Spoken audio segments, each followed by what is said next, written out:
Hello दोस्तों, फिर से आपका एक बार स्वागत करते हैं अपने चैनल अप्लाई टू सक्सेस में। दोस्तों, आज हम जियोग्राफी का बहुत ही मोस्ट इम्पॉर्टेंट टॉपिक लेके आए हैं और इस टॉपिक से कम दो क्वेश्चन तो आ ही जाते हैं एग्जाम में। इससे कम नहीं आता, दो क्वेश्चन तो जरूर आ जाते हैं।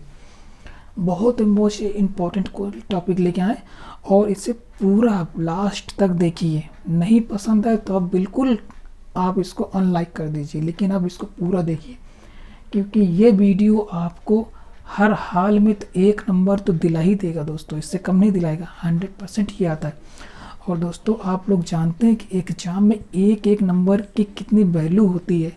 ठीक है, कभी कभी हम लोगों को एक एक नंबर से सिलेक्शन रुक जाता है और हम लोगों को बहुत बड़ी निराशा उठानी पड़ती है। तो प्लीज़ दोस्तों, इसको आप मिस ना करें।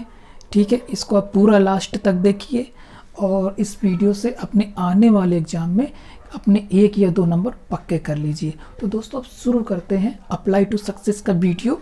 ठीक है, सबसे पहले हमारा यहाँ पे टॉपिक जो हम दे थोड़ा समझा दे। यहाँ पे है वायुमंडल। ठीक है, वायुमंडल क्या होता है थोड़ा सा इसको जान लीजिए शॉर्ट में।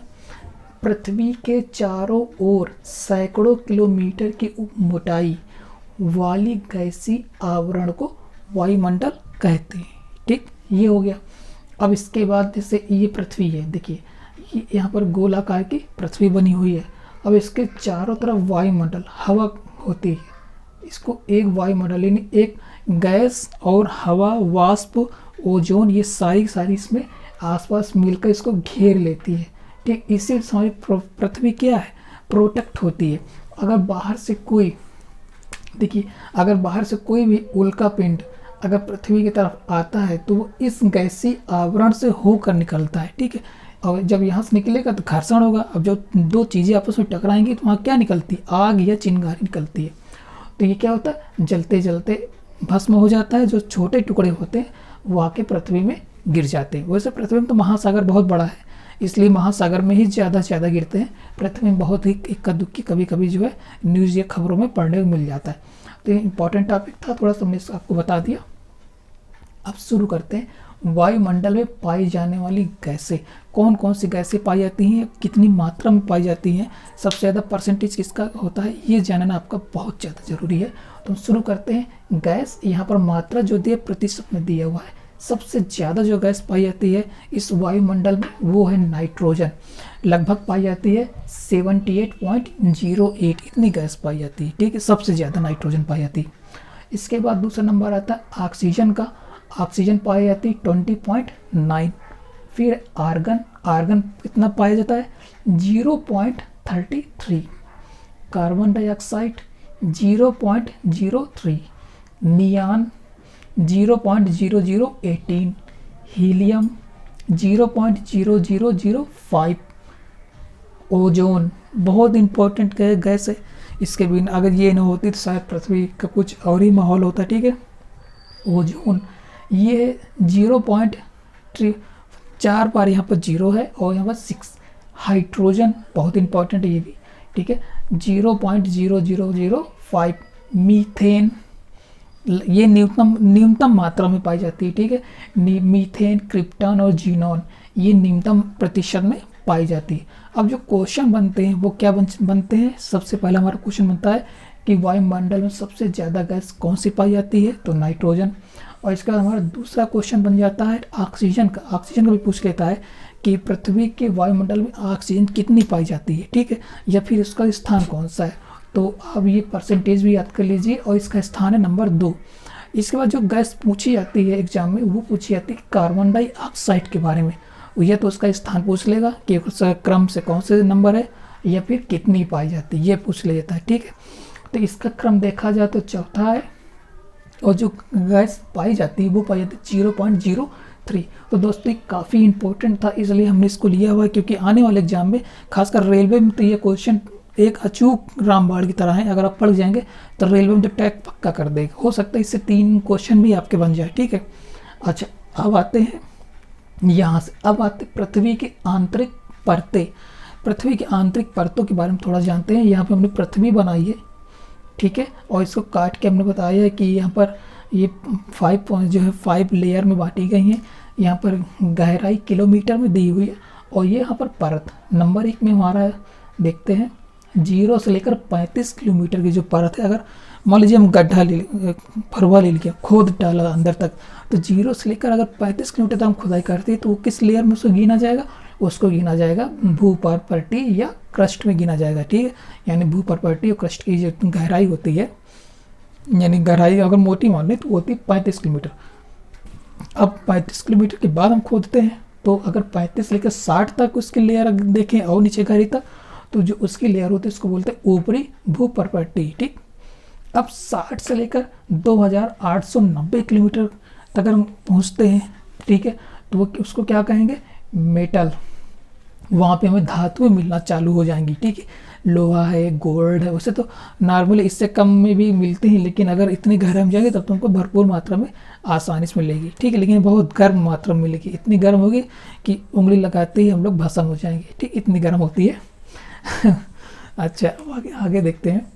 चौथी है 2890 से लेकर 5100 यानी 5100 को क्या बोलेंगे? बाहरी क्रोट बोलेंगे, ठीक है।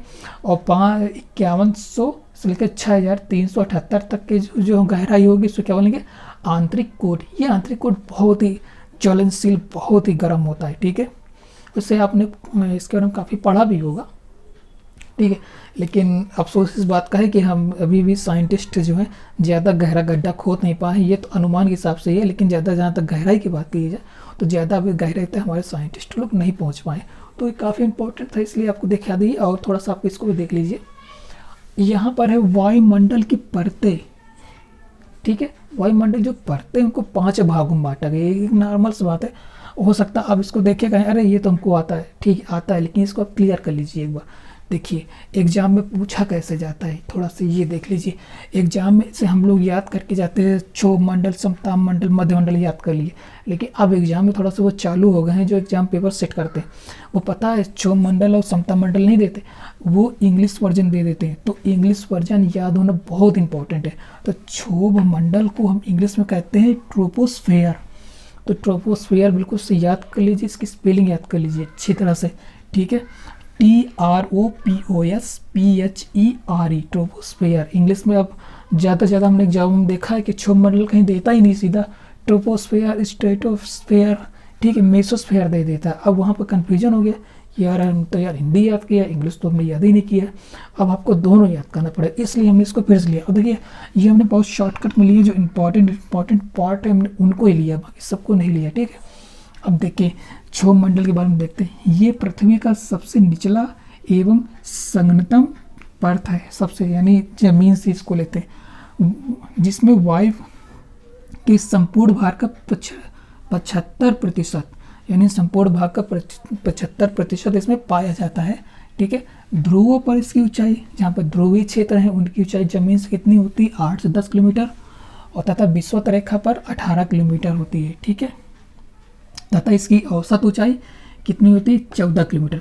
एक बार क्वेश्चन में दोस्तों पूछा गया था कि पृथ्वी तल से लेकर इसकी ऊंचाई कितनी होती है। इस क्वेश्चन में यहाँ 14 पता है ना, बहुत घुमा फिरा के देते हैं, कहीं से कुछ भी दे सकते हैं, तो आप बिल्कुल रट डालिए इसको। तो एक बार हमको एक क्वेश्चन मिल चुका है कि पृथ्वी तल से इसकी ऊंचाई कितनी होती है, ठीक है। तो इसी मंडल पर क्या बनते हैं? बादल बनते हैं, मौसमी घटनाएं घटती हैं, और आंधी तूफान भी इसी मंडल पर आते हैं। अच्छा, अब आते हैं समताप मंडल की तरफ आते हैं। देखिए समताप मंडल की अब स्पेलिंग लोग रट डालो, ओके फ्रेंड। तो यहाँ पे है स्ट्रेटोस्फेयर, STRATOSPHER, स्ट्रेटोस्फेयर, इसको इंग्लिश में कहते हैं समताप मंडल। तो मेन पॉइंट पे यहाँ पे आते हैं। इसकी धरातल से ऊंचाई 50 किलोमीटर तक है, ठीक है। थोड़ा कम ज़्यादा हो सकता है, इसमें परेशान मत होइए कि आप एग्जाम में जाएं और 50 किलोमीटर मिले नहीं तो आप सर पटक के बजाय भगवान आपका हो, नहीं, ऐसा ही थोड़ा सा आगे भी हो सकता है, 1-2 किलोमीटर, ठीक है, 10 किलोमीटर तक पहुंच सकता है, कम भी हो सकता है, इसलिए आराम से आप करिए। कुल मिला के जो आंसर होगा इसी के इर्द गिर्द होना चाहिए, ठीक है। यानी कि आप 100 मार दे, 150 मार दे, ये वो गलत हो जाएगा। तो 20 से लेकर 35 किलोमीटर की ऊंचाई तक ओजोन परत पाई जाती है। ये क्वेश्चन में भी पूछ लेता है कि पृथ्वी तल से कितनी ऊंचाई तक लगभग ओजोन परत हमको मिलती है, ओजोन गज, ठीक। तो वो है 20 से लेकर 35 किलोमीटर तक, ठीक। जिसे ओजोन मंडल को ओजोनोस्फेयर भी कहते हैं, ठीक है। समताप मंडल में जेट यान चलते। समताप मंडल जेठियान इसलिए चलते हैं क्योंकि वहाँ पे तो आंधी तूफान आता नहीं। अब कोई यहाँ पे चलेगा तो कहीं बिजली कड़कड़ा रही है, कहीं कुछ हो रहा है, ठीक है, तो पैसेंजर परेशान होंगे और जो चलाने वाला पायलट वो भी जो है परेशान होगा।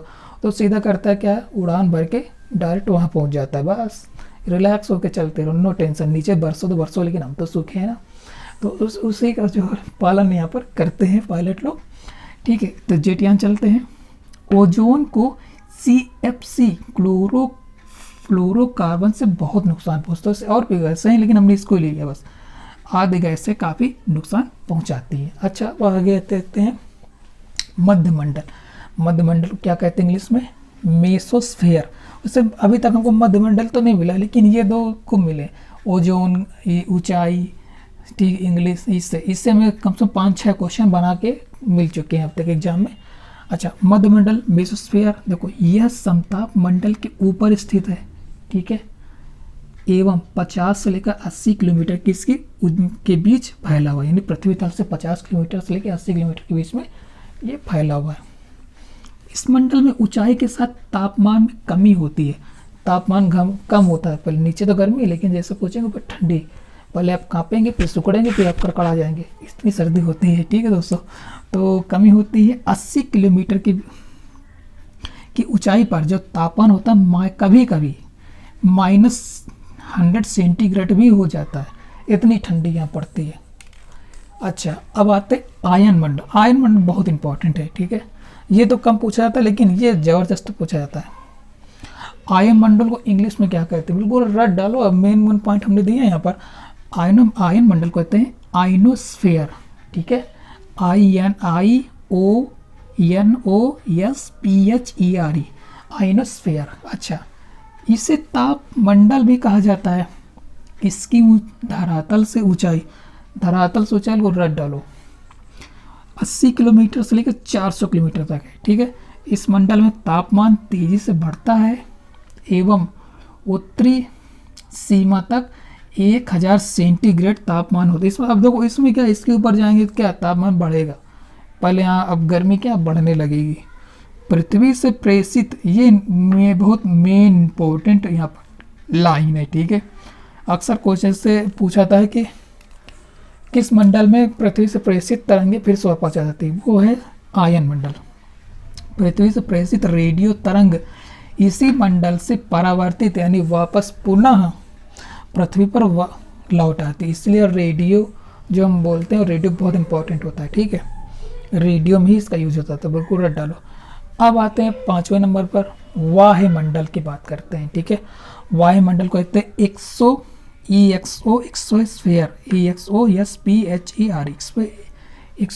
के बारे में देखते हैं। यह पृथ्वी तल से 400 किलोमीटर से ऊपर पाया जाता है। पृथ्वी तल से 400 किलोमीटर पहुँचो, उसके ऊपर जो शुरू होता है उसको हम लोग क्या बोलते हैं, वायुमंडल। यहाँ हाइड्रोजन एवं हीलियम गैस पाई जाती है। यहाँ पे हाइड्रोजन और हीलियम गैस पाई जाती है। तो अगर क्वेश्चन कभी आपसे पूछे कि ब्रह्मांड में सबसे ज़्यादा कौन सी गैस पाई जाती है हमारे पूरे ब्रह्मांड में, तो वो हीलियम गैस सबसे ज़्यादा पाई जाती है। अगर आपसे पूछे कि हमारे वायुमंडल में सबसे ज़्यादा गैस कौन से पाई जाती है, तो पाई जाती है नाइट्रोजन, ठीक है। तो यहाँ पर थोड़ा सा हमने यहाँ पर एक ड्रॉप भी बना दिया है। ये पृथ्वी है और ये एक के बाद जो है लेयर चालू होती हैं, पहली लेयर, दूसरी लेयर, तीसरी, चौथी, पांचवी हमने डाल के रखा हुआ है। तो दोस्तों ठीक है, ये एक हमारा छोटा सा वीडियो था लेकिन बहुत इंपॉर्टेंट वीडियो होने वाला है, और इसको आप अच्छी तरह से देखिए और इसको आप कंप्लीट करिए। आने वाले एग्जाम में अपने नंबर आप पक्के करिए। तो ठीक है दोस्तों, हमारा अप्लाई टू सक्सेस का वीडियो देखने के लिए आपका बहुत बहुत धन्यवाद।